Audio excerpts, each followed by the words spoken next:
Hey everyone, Yasas que Carlos Tirtate. Today I'm making one of my absolute favorite little Greek treats, paksimadia. These are twice baked little cookies just like biscotti, and they're made with olive oil, a little bit of orange juice, the warm flavors of cinnamon and walnuts, and they taste delicious with some coffee. Let me show you how I make them. Okay, we're gonna begin with the dry ingredients. So in this big bowl over here, I have 3¼ cups or 460 grams of all-purpose flour. I'll add 2 teaspoons of baking powder, 2 heaping teaspoons of ground cinnamon, and 1/4 teaspoon of salt. Whisk that all together and set it aside. And then in another big bowl, we're gonna mix our wet ingredients. So I'm adding 1 cup or 250 milliliters of light olive oil. You want a light vegetable oil for this, and olive oil, in my opinion, is the healthiest one, but you can use whatever vegetable oil you like that doesn't have much flavor. 1/4 cup or 60 milliliters of orange juice, fresh or store-bought, either one will do.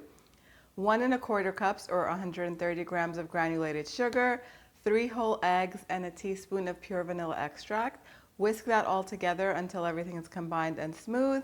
And then once it's combined and smooth, we're gonna add the dry ingredients a little bit at a time, whisking them just until everything comes together.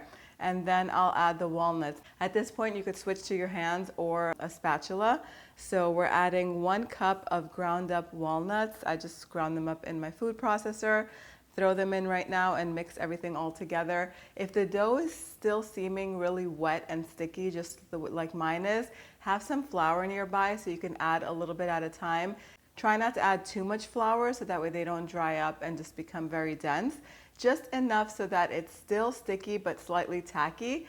And then once everything comes together, we're just gonna leave the bowl of dough out for 15 minutes to rest, and that's gonna help everything set and firm up a little bit. So don't add any more flour until it gets a chance to rest for 15 minutes. I added about 1/2 cup more, and it's looking really good. This is what it's gonna look like once it has rested. It's just gonna be tacky but not too stiff and hard.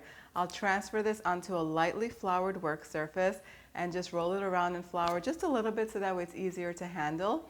Cut it into 2 equal portions. And then I have a baking tray that's lined with parchment paper. I'm just gonna roll each portion out into a log about 12 inches to about 1/2 to 1 inch in thickness. And these are gonna go on the baking tray. Make sure there's some room in between because they are gonna spread a little bit during the baking process, and you don't want them to stick together. You can sprinkle sesame seeds on top if you'd like, and if you like sesame seeds in the batter, you can add about 1/4 to 1/2 cup of sesame seeds in the batter with the walnuts. It's totally up to you. I'll just put sesame seeds on one because not everyone around here in my home is a fan of the sesame seeds. This is gonna bake at 350 degrees Fahrenheit for 30 minutes until they're firm. We're gonna take it out of the oven and let it rest until it's cool enough to handle.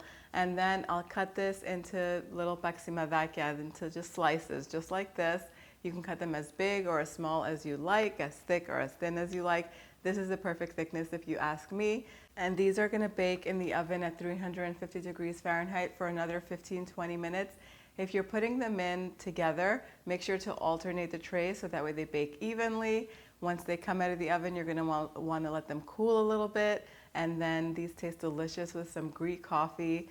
I hope you guys give these a try. They're ready to serve.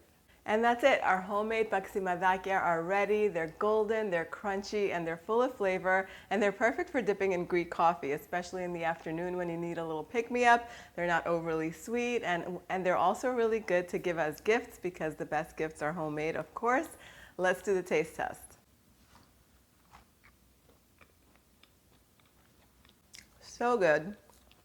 You could really taste the cinnamon in these. And if you want to add a little hint of cloves, maybe 1/4 teaspoon, that would round them out really well. If you want to switch up the nuts in these and use hazelnuts or pecans, those are great substitutes. I hope you guys give this recipe a try. The exact measurements and the printable recipe is on the website, dimitrasdishes.com. Thank you so much for spending time with me today. I'll see you all next time. Yes,